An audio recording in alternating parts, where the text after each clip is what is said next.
The Tale of the Childless Monarchs. Once upon a time, in the misty emerald hills of Kisii, there reigned a powerful couple, Queen Moraa and King Nyakundi. Their kingdom was lush and thriving, filled with vibrant fields and deep forests that seemed to breathe with life. The villagers sang songs of their rulers who brought prosperity and peace. Yet, beneath the surface of this idyllic kingdom lay a heavy shadow. The royal couple had no children. As the sun set behind the hills, casting a golden hue over the village, whispers began to circulate among the people. "Why do our beloved rulers not have heirs?" they asked, their voices tinged with concern. "Is it a curse? Are they favored by the gods, or do they anger them?" Many believed that the absence of children would lead to chaos, for in Kisii culture, a ruler's lineage was sacred. Queen Moraa was beautiful. Her skin glowed like polished mahogany, and her laughter could brighten even the darkest days. King Nyakundi was strong and wise, a man respected for his bravery and kindness. Yet the joy of their reign was tainted by their unfulfilled desire for children. The queen had carried life within her on several occasions, but each time, just as the child reached the tender age of 2, they disappeared without a trace, leaving the palace in mourning. As years passed, the couple's hearts grew heavy with the weight of expectation and loss. Nyakundi would often find Moraa gazing out over the hills, her eyes filled with longing. He would embrace her, whispering promises that they would find a way to have the family they dreamed of. But as the seasons changed, the silence in the palace deepened, echoing the unspoken fears that gnawed at their souls. One fateful night, Nyangau, a brave elder of the village, made a decision that would change everything.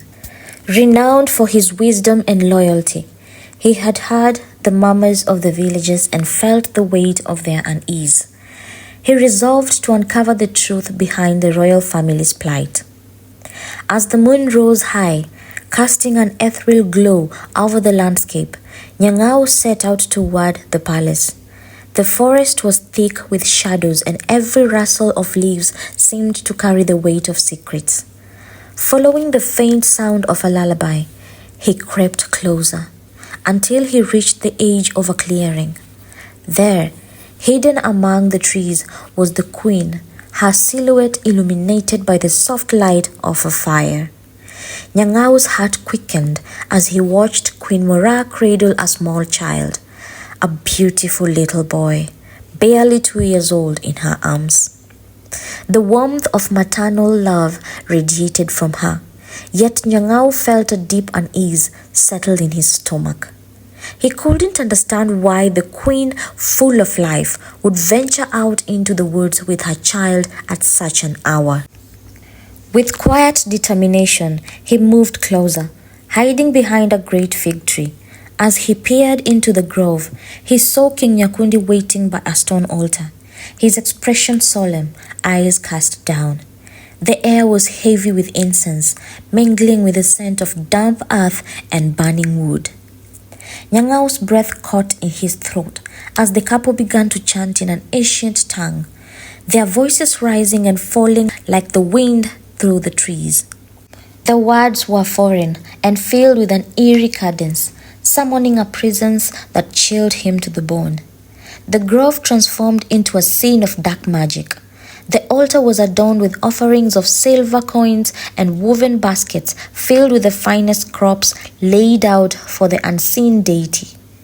Nyangau realized that the couple had not only summoned a spirit, they were invoking something far more sinister. With a heart full of dread, he watched as Queen Moraa laid the child upon the cold stone, her hands trembling slightly as she brushed his hair back. The child looked up at his parents, innocence shining in his wide eyes, unaware of the fate that awaited him. "Tonight, we fulfill our promise," King Nyakundi intoned, his voice low and gravely carrying the weight of desperation. For the blessing of our reign, we must offer what is most precious. Nyang'au's mind raced. He understood now. The couple believed they could secure their power through the most horrific of sacrifices. The realization struck him like a bolt of lightning, filling him with both horror and resolve. He had to act. The chanting grew louder, filling the grove with an otherworldly energy. Nyang'au watched as the king took a blade, its edge glinting in the moonlight, and with a trembling hand, he cut a small piece from the child's arm. The boy's cries pierced the night, a haunting sound that echoed through the trees. Moraa took the flesh from her husband, and together they consumed it, their eyes glazed over with the madness of their ritual. Nyang'au felt tears streaming down his face as he witnessed the horror unfold. They were not just sacrificing a child, they were severing the bonds of love and family for the sake of power, binding themselves to an unseen force that demanded such atrocities. The child's cries faded, replaced by the sound of their frenzied chanting, as they feasted on their own flesh and blood. Nyang'au felt his heart shatter. How could they do this? The very act of consuming their child was a betrayal of everything they claimed to protect. Nyang'au could no longer remain silent. He turned and fled to the forest, propelled by a mixture of grief and anger. He raced back to the village, his mind a whirlwind of thoughts and emotions. The truth he carried was unbearable, and he knew he had to share it with people. Gathering the elders, Nyang'au recounted his harrowing experience. The villagers listened in stunned silence, their faces pale with disbelief. It was a revelation that shook the very foundations of their community. The king and queen they revered had committed the ultimate act of betrayal. Fueled by outrage, the villagers united. They marched to the palace, their voices raised in a chorus of demands for justice.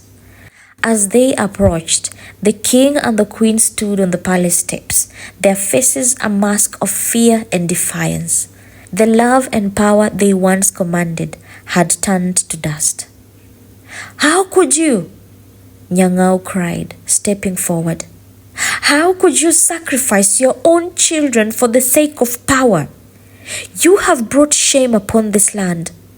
Queen Moraa, her voice trembling, attempted to explain.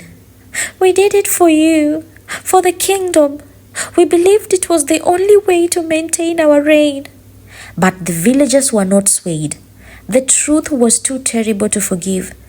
They demanded that the king and queen be stripped of their titles and banished from the land.